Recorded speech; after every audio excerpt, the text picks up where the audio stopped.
evening, everyone. Welcome back to my IVF and the European Fertility Society.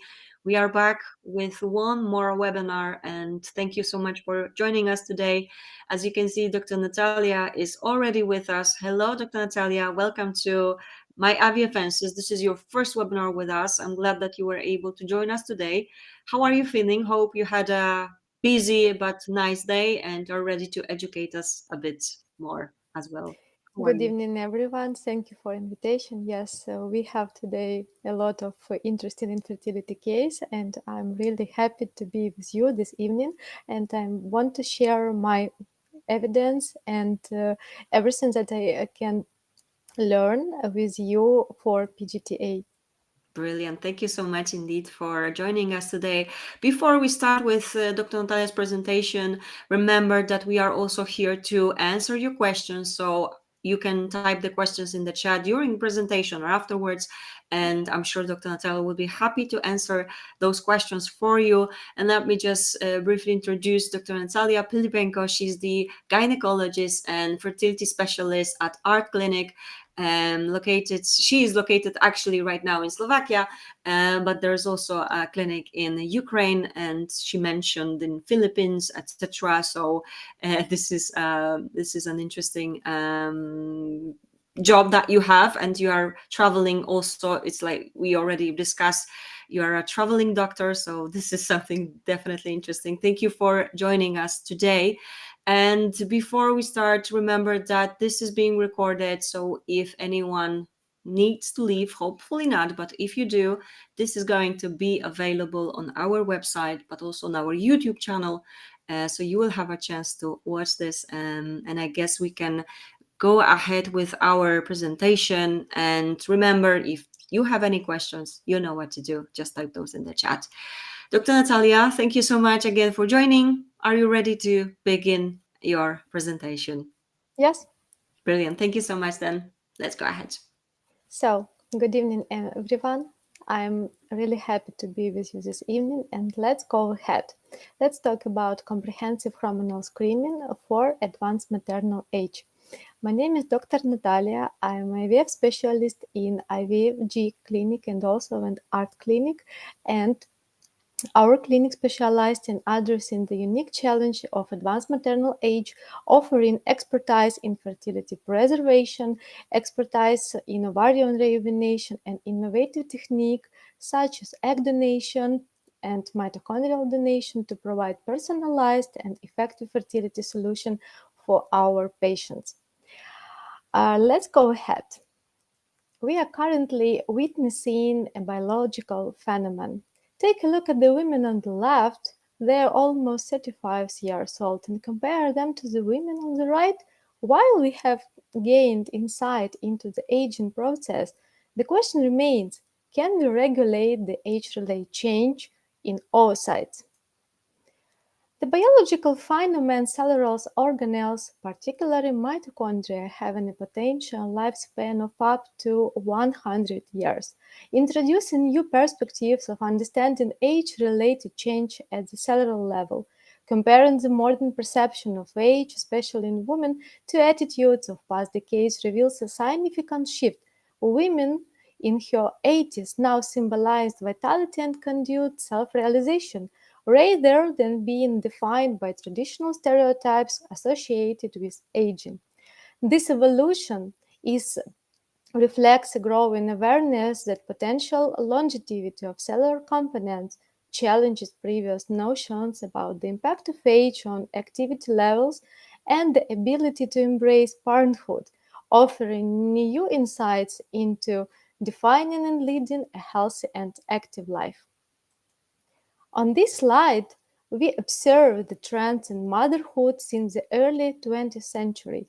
Notably, women are increasingly embracing motherhood after the age of 35, marking a shift in societal norms as delayed motherhood becomes more prevalent and widely accepted. But what about oocytes? Do they age? Take a look at this lady. She's beautiful, healthy, ambitious. She is almost nearly 60. But do her ovaries mirror her outward vitality? Unfortunately, the ovarian reserve steadily declines in women over the years. In the photo, we see a 46-year-old patient aspiring to become a mother, yet her IMH is less than 0.76. Are there options for her? Absolutely. Can she be a biological mother to her child? Yes. Does she need to plan her pregnancy more deeply? Absolutely. It is a delicate balance of hope and strategic family planning. Take a look at this slide, illustrating that advanced maternal age is becoming a new norm for us. It underscores the need of mechanisms to appropriately plan pregnancy. As fertility landscapes evolve, we are prompt to explore refined strategy for family planning in the era of advanced maternal age. Embarking on the discussion of risk leads us into the complex landscapes of genetic anomalies, miscarriage, and pregnancy complication as well. Recognizing and understanding these challenges emphasizes the critical need for comprehensive care, strategic planning, and advanced medical intervention in ensuring the well-being of both mothers and infants during the delicate journey of the pregnancy. As individuals and couples navigate the intricate terrain of fertility challenges, transformative options such as egg donation, mitochondrial donation, and surrogacy emerge beacons of hope. This advanced reproductive technology not only open new avenues for those facing genetic or fertility-related hurdles, but also underscore the remarkable strides in medical science and comparison care. Each option, whether involving the contribution of genetic material, mitochondria, or the support of a surrogate, represents a unique and powerful facet of the evolving and landscape of assisted reproduction, offering tailored solutions to diverse paths to the parenthood. There is an increased risk of having babies with genetic abnormalities like Down syndrome in advanced maternal age because an older woman faces a high risk of having eggs with structural problems, which means that the egg have a defect in the way are formed. These eggs may not fertilize easily. If even they do fertilize, the survival rate will be low and would result in miscarriage. If the fertilized egg develop into a baby, then there is a risk of the baby suffering from some congenital disabilities, which could be developmental, mental, or physical. What solutions do we have, and do they truly exist? Certainly, we have genetic testing. Let's delve into its various types. The diagram illustrates the primary forms of genetic testing, each serving distinct purposes. Allow us to explore and discuss these inavailable tools. So, let's go step by step. So, we have PGT-A, we have PGT-M, and we have PGT-SR. Patient population, what is the goal? Goal for PGT-A is increased chance of achieving a successful pregnancy. Our goal for PGT-M is reduce risk of posing on inherited condition, and their goal of PGT-SR increased chance of achieving a successful pregnancy with a normal chromosomal constitution. Genetic types for the test of PGT-A is screens for chromosome abnormalities. For PGT-M, screens for specific single gen disorder, and for PGT-SR, screen for specific unbalanced chromosome rearrangement. For PGT-A, we don't need any personalized preparation. For PGT-M, yes, and for PGT-SR is dependent on the case of review. So let's go to the next slide. What is PGT-A? Does it really solution for advanced maternal age? PGT-A is pre-implantation genetic testing for aneuploidies, or embryo testing is genetic testing performed on embryos produced through ICSI. PGT-A gives us information about embryo genetic health to help your care team select the best embryo for transfer and improve your chance of achieving a successful pregnancy. PGT-A was formerly known as PGS. This is pre-implantation genetic screening. Let's go ahead. What is indication for PGT-A? Of course, it's advanced maternal age, is recurrent implantation failure, more than 3 failed IVF, or previously chromosomal abnormality pregnancy. Let's talk about this slide. This slide highlights the increasing likelihood of aneuploidy with age, underscoring the importance of pre-implantation genetic testing for aneuploidy in enhancing the chance of successfully and healthy childbirth. Let's delve into the mechanism, how it operates. So, we perform ICSI. So, your embryos are produced through the intracytoplasmic implantation. Then, after 7 days, we made embryo biopsy. Then we receive results for our PGT-A.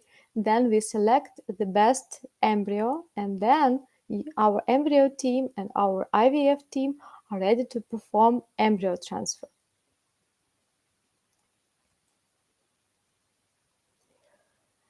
Do PGT-A have a lot of benefits? Absolutely. Selection of number of embryos for embryo transfer, increase in implantation rate, reduction in miscarriage rate. We avoid amniocentesis. We decrease the time of achieving pregnancy. We increase the chance of having healthy baby. On this slide, you can see the normal karyotype and the karyotype with abnormalities after the PGT-A testing. This is our result from our patient, and as you can see, the results from the patient with program for frozen egg donation and IVF with own oocytes. And you can compare how many euploid embryo we can reach if we increase the chance for PGT-A testing. In the end of our discussion, I want to say that knowledge is our guide, understanding is our strength, and we will help you find the most standard solution for your path. Now I'm ready to answer all of your questions. Caroline, maybe you will help me. Thank you so much for your presentation and, of course, introducing us PGT-A and, of course, how it works. Of course, I'm here, so don't worry. I'm right here. And, of course, right now, there will be time for your questions. So if you have any questions, go ahead, type those in. And I'm sure Dr. Natalia will be happy to answer them for you. As I mentioned, I know that this is your favorite part of our webinar, so don't hesitate. We don't have a question yet. So let's give it a minute. Let's see if we have any questions that you might ask. Of course, remember you can. Dr. Natalia is a specialist, so you can ask her anything that's on your mind. It's best if it's related to our topic, but of course, if you have anything else to ask, go ahead, type this in. And in the meantime, maybe I will simply start with the first question, which I think that comes up a lot recently. We've done some webinars on PGT-A as well. And what do you, if you can tell us, share your opinion about non-invasive PGT-A option? Have you been able to also use it already, perhaps, or this is something that you have not? Because of course, this is still a new technique. If you can tell us maybe a little bit on well. Yes, this is a new technique. We are not using right now this technique in common, but for individual case, of course, we can discuss with our patient if it's necessary. But when we are talking about advanced maternal age and the program for example, if we have a few options for advanced maternal age, yes, so we have IVF with own oocytes. If we have some ovarian reserve, we have egg donation and of course surrogacy program. So in this case, we need to be 100% prove that we have euploid embryos. So in this case, their testing, the best testing for the advanced maternal age, of course, is PGT-A, because the PGT-A increase for 80% the implantation rate success. All right. Thank you so much for that. So it's a possibility to use that non-invasive option, but of course this is based on people. I guess every patient is individual case. So we discuss in every patient, and we are hearing what patient wants to do, what we can do, and we are ready to find the best solution for both of us, because we are medical providers and the patient wants to achieve the best medical service. Okay. Thank you so much indeed for answering my first question. In the meantime, we did receive another question from Kat. Someone else is typing, so let's give it a second. Let me show you the question from the Kat. Why do not all embryos implant? So is PGT a solution? So, Kat, thank you for your question. We need to go more deeply, because if we are talking about advanced maternal age, if we have, for example, 5-6 embryos, we can create specific protocols, and we can check the immunological status. For example, we have a lot of patients with the first round, we don't use any steroids, and for the next third attempt, when we will use the steroids protocol, we achieve their positive beta HCG result. Of course, PGT-A's, PGS is the same. It's the best solution for embryo implantation, but I need to mention and notice that transferring euploid embryos increase the implantation rates only on 80%. So we still have these 20% of unsuccessful attempts. So if we want to increase the implantation rates, yes, definitely we need to go with PGT-A testing. Almost around 80-90% of our patients are going for PGT-A testing. Okay, thank you so much indeed for that. And thank you, Kat, for your question. If you have anything else you wish to ask, go ahead, type this in. Someone is typing, so let's give it a minute and let's wait and see if we do have another question. Yeah, we just need to give it a second. I'm sure there will be a question as someone is typing. We just need to be patient.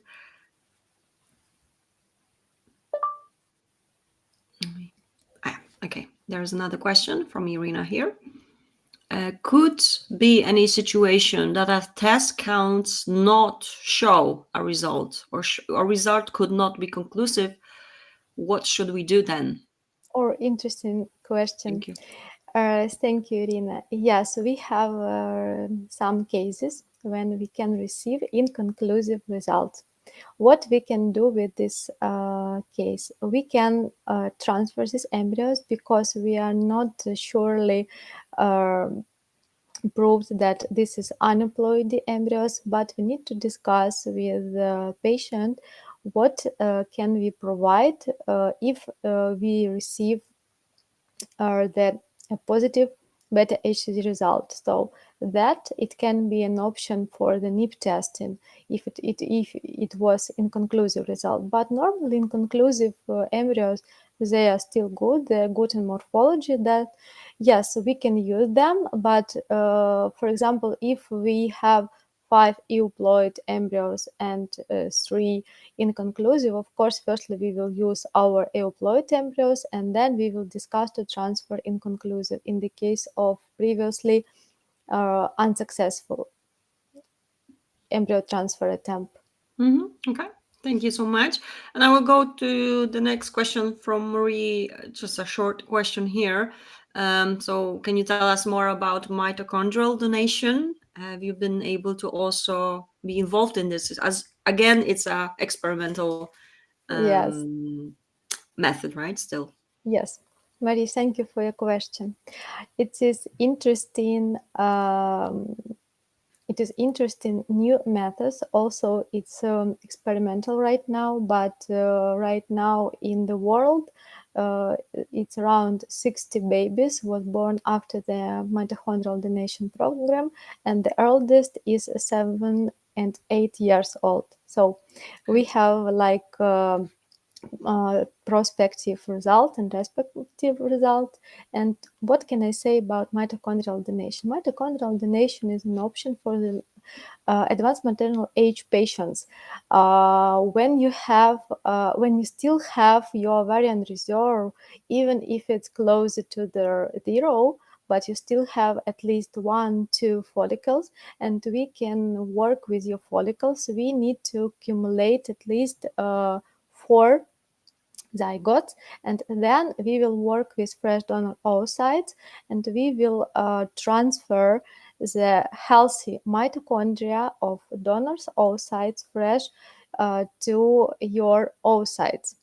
So our embryologists delete your mitochondria which is aging and transfer the healthy mitochondria from the donor oocytes. So DNA, it will be your baby, but the embryo can be increasing chance to achieve the euploidy. It is really interesting method, and we are Definitely. so happy to work with them. So you've already also had a chance to be involved in this procedure, right? Yes, yes, Okay. of course. Thank you so Our much. patient for the mitochondrial donation is Mhm. around 45, 51 years old. So yeah, it's advanced maternal age, Yeah, and for we are sure. happy to receive Definitely. good results. That's good to hear. We also did a webinar on this actually with one of the Ukrainian clinic as well. So we've done it as well, and this sounds promising. It's still experimental, but definitely it seems that this is a promising procedure for sure. Thank you so much for sharing. Thank you for your question as well. And let me go to next question from Kat. And this is again a question that comes up a lot when it comes to PGT-A, whether it's recommended for donor eggs. Most of the time it's not done. So you found that a large percentage of embryos were unemployed. So do you think it's important to do PGT-A for egg donors every time? What's your If opinion then? we can switch to my presentation, Yeah, and we sure. can discuss with our results of PGT-A Mhm. testing. I think Brilliant. it will be so. If you can see, you can see my mouse, yeah. Yes, we can see it. Okay, so this one and this one, this is result. Sorry, actually we cannot. So if Okay, you so when we so on the left side, when we have where we have 7 embryos, this is a donor cycle. So this is frozen egg donation program, and down this is also frozen egg donation program. So as you can see, we received from 7 embryos, we received 2 aneuploid, and from 6 we receive only 1. And if you can compare with IVF with own oocyte, which on the right side, the result from 6, we receive from 6 embryos, we receive only 2 euploid. So of course, definitely, our PGT-A is their 100% proven method. If it's necessary to perform for all egg donation program, it might be discussed with the patient.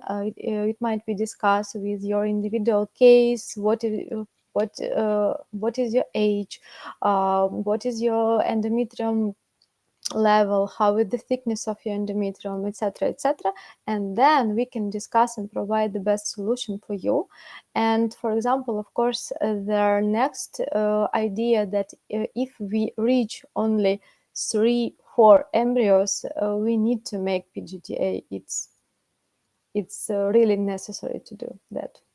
Okay, thank you so much for your question. As I mentioned, this definitely comes up a lot, and this it's good that we are discussing this. So thank you so much, Kat, indeed. And possibly our final question. However, if you have any questions, you remember you can still type those in. However, it's also possible to get in touch with Dr. Natalia and her team at Art Clinic. I'm sure they will be happy to help you out with any of the questions you might have. And I know that doctors definitely need more details from you to give you a proper answer. So don't hesitate. It's always an option. And I believe we will be finishing for today. So thank you everyone for joining. Dr. Natalia, thank you also for agreeing to present today for us. This is always a great discussion. And thank you for your time. Before we finish, is there anything else you wish to add? Thank you very much for being this evening, for these interesting webinars. Hopefully it will be first but not last. If you want to receive more details, or if you want to discuss your case, of course you can join us on our social media, text us, and we will discuss all options that we can provide for you. That sounds great. Thank you so much indeed. Thank you everyone for joining, and excuse me. And of course, remember, this has been recorded. You will have a chance to watch this again. And remember, we will be back actually next week. We will have another webinar. And actually, we will also talk about PGT-A, but non-invasive PGT-A. So on the 5th of December, you can join us and learn a little bit more on that new option as well. Thank you so much, Dr. Natalia. Dr. Natalia Pylypenko was our presenter today from ARTCLINIC. Thank you, everyone, for joining. Have a lovely evening. And I'm really looking forward to some more events with you. And have a good evening, everyone. And see you soon, I guess, as well. Thank you. Take care. Thank you very Bye. much. Bye bye.